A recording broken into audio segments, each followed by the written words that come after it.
Good afternoon and good morning. So I'm Angélique Monret. I'm working at the European Commission to DG GROW in the intangible economy, and I'm working especially in the fight against counterfeiting. First, as an introduction, because the topic of today's event is also e-commerce basis and e-commerce sales. So I will explain the MOU on the sale of counterfeit goods on the internet, just mentioned by Tamas in his presentation. But I also wanted to highlight ongoing initiative of the European Commission and also briefly refer to the other MOU the Commission is facilitating. So it's a MOU on online advertising on IPR at the end of my presentation. So first, I wanted to give you a bit overall background of where we are in the Commission. So the Commission published end of last year an IP action plan to upgrade the EU framework where necessary and put in place balanced policies on intellectual property to help companies capitalize on their invention and creations. It also supports the green and digital transitions and the efforts to overcome the ongoing COVID-19 pandemic. So the IP action plan is based on 5 pillars: better protection of IP, promoting an effective use and deployment of IP, in particular by SMEs. It's very important for the European Commission to help SMEs protect IP and their innovation. The third pillar is an easier access to and sharing of IP protection assets, fighting IP infringement, and you guess that I'm going to focus on this one. On the last pillar, it's fair play at global level, which is very important for you, and Tamas already mentioned a lot on this one. And you can see, because I guess you will have the presentation afterwards, so you will have all the links, all the hyperlinks to refer to the specific documents and presentation I'm going to mention here. So you can see on the right corner of this slide, you can access to the text, all information updates on the implementation of the IP action plan, if you are interested. So next slide, please. So here I'm going to be very brief because I want to focus on the EU toolbox against counterfeiting, but you can see the main initiatives and measures we are going to continue and to undertake to fight IP infringement in the EU. So notably, I'm sure you have already heard about the Digital Services Act, which will intend to clarify and upgrade the responsibilities of digital services, and in particular, e-commerce marketplaces and social media platforms. And we also intend to strengthen the capacity of law enforcement authorities, so in particular the customs, police, and market surveillance authorities. And you can see at the end, so the IP action plan announced the establishment of the EU toolbox against counterfeiting in Q2 2022. And I also put on the right corner, at the bottom of the slide, the link to the very recent EU strategy to tackle organized crime for the next 5 years, where, and it's very important for us, the EU toolbox against counterfeiting is highlighted as one of the key actions of the Commission to tackle organized crime. So it's really important to understand that this toolbox will be part of the overall strategy of the Commission, because as you may be aware, the counterfeiting IP crime is one of the crime, but it's related to other crimes we want to tackle, linked to drugs, to document fraud, etc., tax fraud, etc. So it's very important to also keep in mind that it's linked to the overall strategy of the Commission. Next slide, please. So the EU toolbox against counterfeiting was announced in the IP action plan, and it will set out a coordinated approach, European approach on counterfeiting. So meaning we want to gather and collect all the initiatives and the good practices we have learned and we have made aware in the last years in one initiative. So the toolbox, which will contain different tools, and the toolbox should clarify the roles and responsibilities of the different actors, especially from the private sector, so the right holders and the intermediaries. And what is really important also here is the intermediaries online and offline. But we also want to, I put some example of good practices, such as the 2 MOUs facilitated by the Commission, some good practices already made by some association on the EU registry for the .eu. We also have in the EOIPO one expert group dealing with cooperation with intermediaries, and they are doing a fantastic job, for example, to learn more about good practices on domain names, on payment services, on social media. So that's going to be a crucial material. And so we want to also increase cooperation between the different intermediaries from the private and public sectors. And that's very also important, not only to think about the private sector and public sector, but also what is going on between the different actors of the public sector, because we already know that there are a lot of good cooperation between, for example, the customs authorities, the police and market surveillance authorities, but there are still some room for improvement to cooperate better internally, but also between these different authorities. And we also want to increase the cooperation between the actors from the private sector. So for example, with the right holders, but also how to run the cooperation between the online platforms or the payment services and actors from the online advertising, stop payment, for example. And so we also want to increase data sharing. So meaning we want to have better data to increase the quality of the data. And it's going also to be how to increase the interoperability between the existing databases. For example, the one used at national level, but also at European level, and the one used by customs, by police, by market surveillance authorities. And we also are going to see how to expand the existing tools, such as the IP enforcement portal. It's a very powerful tool managed by the EU IPO,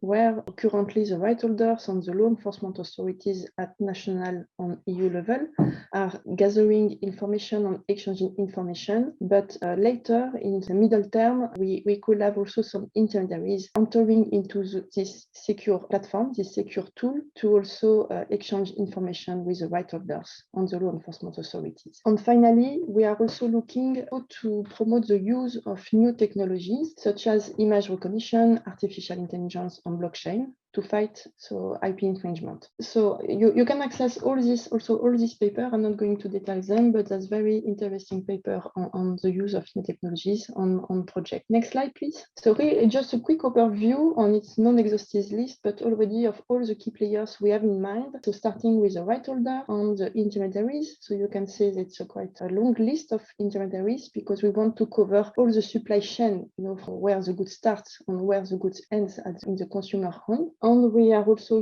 thinking very carefully at which public authorities are really relevant to increase the fight against counterfeiting. So you can see it's come from customs, police, market surveillance authorities, but also other categories of administrative bodies. We are also, thinking about the judge and the prosecutors. OLAF, that's the acronym for the European Anti-Fraud Office. So it's part of the Commission, but they have some administrative investigative power. On Europol, on Eurojust. So it's for the police, especially police and customs, law enforcement. On Eurojust, it's also at EU level for all the judicial administration. Next slide, please. So now we are in the preparation of the EU toolbox against counterfeiting. So we are at the step of finalizing the roadmap, and it's going to be published very soon. So the roadmap, it's a very short document explaining the background and the objective of this initiative, and it's going to be published on the Commission website. And if you want, will have 1 month to provide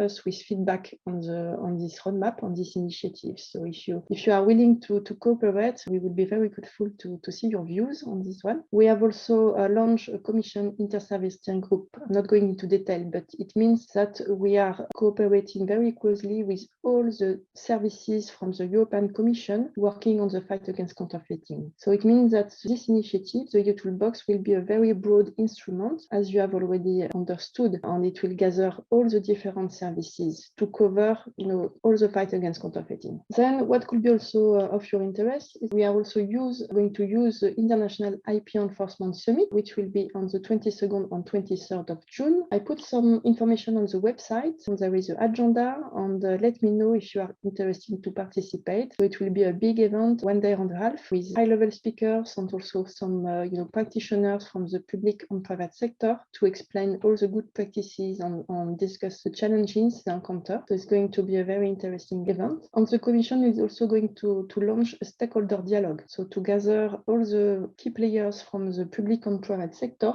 And especially, we are going to organize some targeted workshops, for example, on the payment services, on the domain name, registrars, on data protection, because that's a very important issue at EU level. And again, we are going to build on these workshops, on this dialogue, to complement and fine-tune the EU toolbox. And I'm not going to detail, but on the left side, I put some of the meetings. Again, we are going to discuss and present the EU toolbox to gather again some feedback from the public and private sector. And finally, so once the roadmap is published, we will gather the feedback and we will see what could be best fit the toolbox. We already have in mind maybe a Commission recommendation providing guiding principles principles to the member states, right holders, and intermediaries, and you urge them to take fresh actions, and also some tools, for example, some databases, some code of conduct, checklists, e-learning modules, awareness materials, etc. This EU toolbox will build on the existing and pending EU legislative and policy initiatives, because we need to gather all the different initiatives together, but it's going to build on the MOU experience we have, and it's why now I'm going to present the MOUs, but that's very important tool for us. So it's some industry-led initiative facilitated by the Commission, but thanks to the MOU, we gathered a lot of good practices implemented by the signatories, and we are going to build on these good practices. So next slide, please. So the MOU of understanding on the sale, memorandum of understanding on the sale of counterfeit goods on the internet. So I will be brief, but you can see it's already quite old initiative, 10 years old. So it was signed in 2011, then it was revised and signed again in 2016 to include key performance indicators to track the MOU's impact. And the Commission published overview reports in 2013, 2017, and 2020. And again, you can access to all the documents through the presentation. And I'm going to detail a bit more the last MOU report published last year. But objective of the MOU is to prevent counterfeit goods from appearing on online marketplaces. On the signatories, so there are 30 signatories right now, 8 major online platforms, and I can mention them. It's Alibaba, Amazon, Bol.com, it's a Dutch platform, eBay, Facebook Marketplace, Allegro, that's a Polish platform, OLX, and Rakuten France, which is a French platform. And we also have 14 right holders and 8 business associations. So we just have 2 new signatories end of April, and there are other stakeholders who are interested to sign the MOU in the coming months. So you see, it's a dynamic process. It's a voluntary agreement open to new stakeholders who are interested to join the cooperation. And as regards the product areas, so the monitored product categories include luxury brands, sporting goods, fashion brands, fast-moving consumer goods, electronics. We can see that we have a growing number of white owners middle market goods monitored, and it's considered as a positive aspect for getting an overall view of the trend. So that's very important to have a kind of broad scope of counterfeit goods appearing on the online marketplaces. So how does the MOU work concretely? So we have some plenary meetings where the signatories discuss the challenges, how best to address them, the opportunities new technologies afford, and they also discuss their own experiences and also their disagreements. So that's a very lively forum, let's say, where the signatories discuss. And the right owners on online platforms also meet bilaterally, at least twice a year, to discuss the KPIs issues and also some very concrete way of tackling counterfeiting. So just to mention that the Commission is not a signatory, but it plays a facilitating role, for example, by organizing the meetings, issuing reports on the functioning of the MOU, and also, and more importantly, ensuring that all signatories act constructively on a good faith. So we are a kind of neutral actor, but it's a very important role. On the EU IPO, with especially Nathan, who just presented earlier, helps the Commission by aggregating and analyzing the results of the KPIs. And so they send them to the Commission and to the signatories, and these results are discussed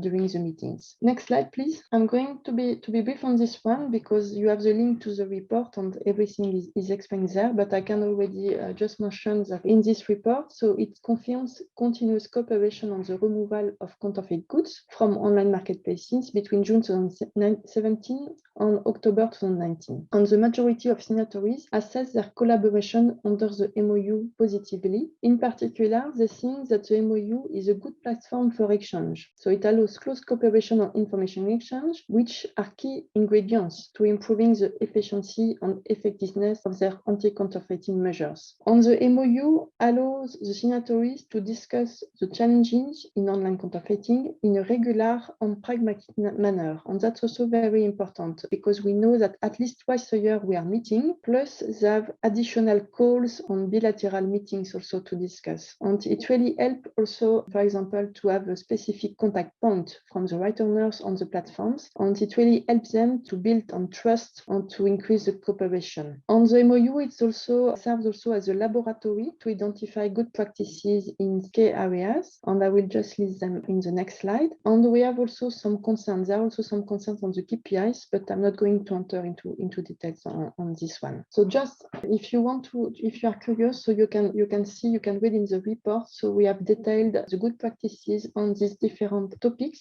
especially on the proactive and preventive measures, on the notice and action procedures, the repeat infringers, the cooperation, the consumer confidence, information and protections, and the cooperation with customs and other law enforcement authorities. So we have especially explained in detail in the text, but we also put some boxes to really at first sight know exactly what from the online platforms and the right holders could do and should do to improve the situation. Next step, please. Next slide. As regards the next step, I will also be brief, but we are going to continue to disseminate and monitor the reported practices because they set a standard for the signatories, but they could also help stakeholders not involved in the MOU to perform better at national, EU, and international level. So I will really advise you to read this report. On the MOU, it's also useful to foster qualitative dialogue. For example, we are now going to discuss a bit more on the design infringement, not only the trademark infringement. We have also a call from the signatories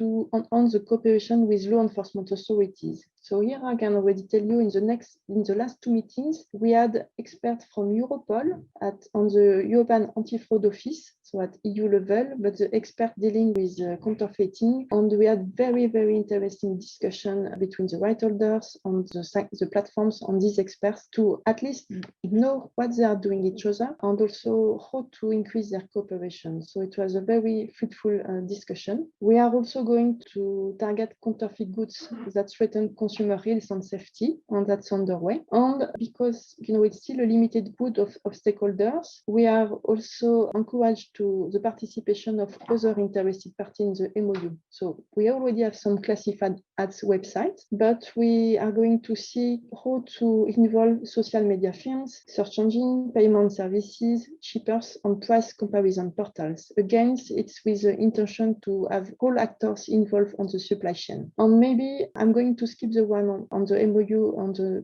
other MOU, but just to give you maybe some tips, what is important if you want to duplicate this kind of initiative, we need to have a clear incentive for each signatory and also a deep involvement of the facilitator, of the honest broker, to structure and drive the dialogues and negotiation and to encourage stakeholders to overcome obstacles. So that's a very intensive role, I would say. The political support from national authorities and parliaments could be also instrumental to give a push. And the question of scale is also crucial to ensure that signatories could build cooperation and trust between themselves. So you can see that we start from less signatories. It's growing, it's a growing number, but we also have to still check, not to go with too many signatories because we still need to have some good discussion between them, and you can't really discuss deeply if you are 100 in the room. And just to recall that this MOU is really important for us for other initiatives at the Commission, because really there it's a voluntary, so industry-led initiative, but it gives us a lot of experiences and outcomes of what could be practically implemented by the private sector. And maybe, so you will have in the presentation some slides on the other MOU, so the MOU on online advertising on IPR. So I'm not going to present it today, but just I thought it could be relevant for you to be aware of this initiative. So the goal is to limit advertising on websites and mobile applications that infringe copyright and disseminate counterfeit goods. So it's still the follow the money approach. And just to mention, because as Tamas said, we know that in South Korea, in Southeast Asia, there are some countries looking how to duplicate this one. For example, recently there are South Korea, which was interesting on this MOU. So you will have a look if you are curious. Sorry for a bit of longer presentation from my side, but I will be happy to reply to your question.